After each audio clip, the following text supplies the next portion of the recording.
На центральной части улицы имени Владислава Арзымба прокладывают новую водопроводную трубу от пересечения с улицы Агумава до Титова.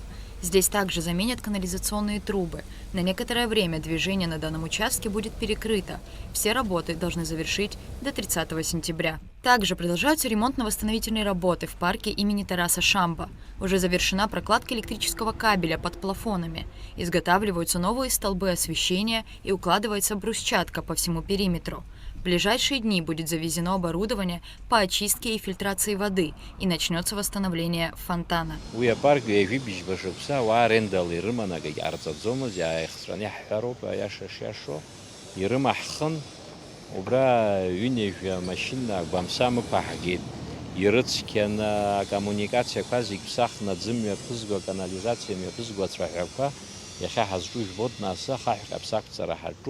وزيجرا حيبشتو بارك خود حوا عجل الرزق عن زيجرا بخينر جل أنو بريني نرخوش برمانا بسمر شو زيجرا يرجع بخوي علوت على شارع علوت أبارتا علوت زيجرا بس يشوفتو بس حبيتو بعد زرا حبيتو ببريويجا بس إنتيا برنزو برا حالجرز أو سمي بقت بزي. На Красном мосту завершается монтаж декоративных обрамлений. Уже изготовлены металлические ограждения, поломанные при авариях. Они будут установлены в ближайшие дни. Эти работы также будут завершены ко Дню Победы в Отечественной войне народа Абхазии. В день освобождения столицы, 27 сентября, мост будет выкрашен в красный цвет.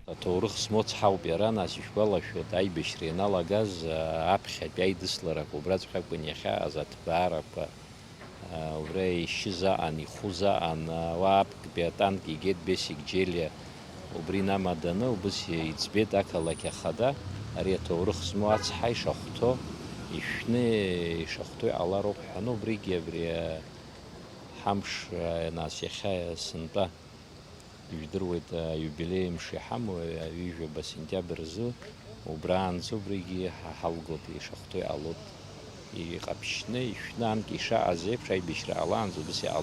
Продолжается и восстановление исторического комплекса смотровой площадки на подъеме к Сухумской горе. На данный момент основная часть работ уже выполнена.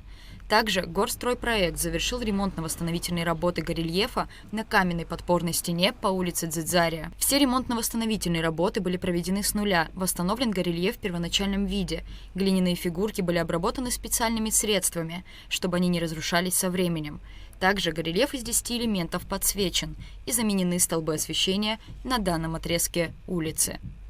Рада Чачава, Рамо Камке, Абхазское телевидение.